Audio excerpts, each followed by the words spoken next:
Denzel Washington, he's one of my favourite action stars. You know, he's been in some great films like Unstoppable, where he stops a train, Deja Vu, where he stops a boat, and my favourite, Training Day, where he doesn't really stop anything, but he's still good, so you may as well watch it. So when I heard he was working on a sequel to The Equalizer with the guy that made Training Day, I was pretty excited considering I'm a big fan of both the main actor and director. So obviously when the trailer came out, I watched it. I was very excited because, you know, looked like this big action film, and of course, who doesn't like a bit of Denzel Washington being an absolute badass, just killing people and shit.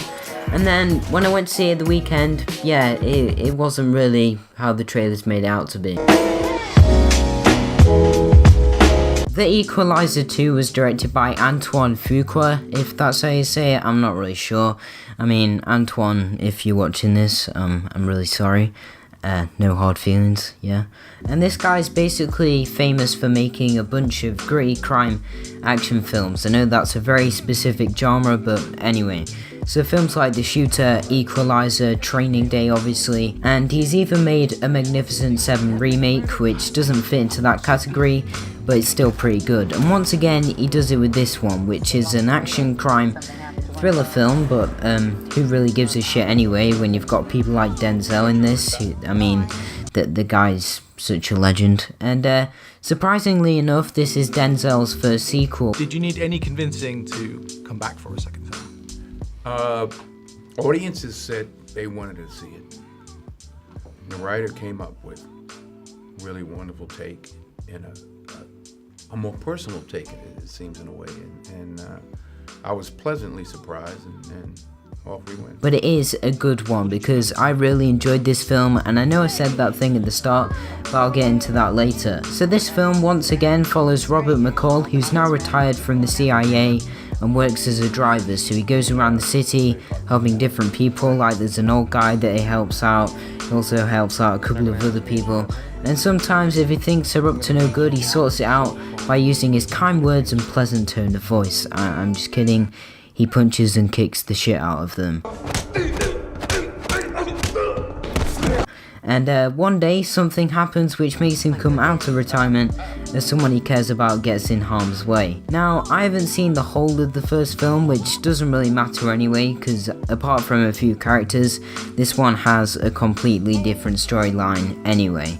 And similar to the first one in that he's protecting a character played by Chloe Grace Moretz, in this one there's a subplot with him caring for a boy named Miles, who's played by Ashton Sanders from Moonlight, which I quite like to watch, and he was excellent in this movie, and probably my favourite apart from Denzel, obviously, who's by far the best part of this film. You know, I'm just gonna keep on handing out those compliments right there. And this kid's going through a hard time trying to figure out what he wants with his life, because on one hand, he wants to be an artist, but he actually ends up getting involved with drugs and crime, which we don't promote on this channel. And there's a really great scene actually where Denzel confronts Miles in a house like halfway through the film, and he persuades him to turn away from crime and drugs and do something, you know, great with his life. And this scene alone makes the film worth watching, and it's really powerful too.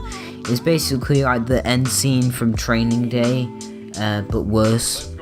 I know that makes it seem bad, but it is great. They really did a good job. Speaking of something they did well, the action in this film is amazing, and although it's not as violent and brutal as the first, which I have seen now, by the way, because I'm editing this video over 2 days, so I watched it like yesterday. It's actually a pretty good film, to be fair. But when there is some action, it's really impressive, especially the end sequence, which is the biggest and coolest action scene in the movie. Also, the way Denzel just times everything and doesn't care about who he's killing as long as he does it in the fastest time. Yeah, that's pretty cool.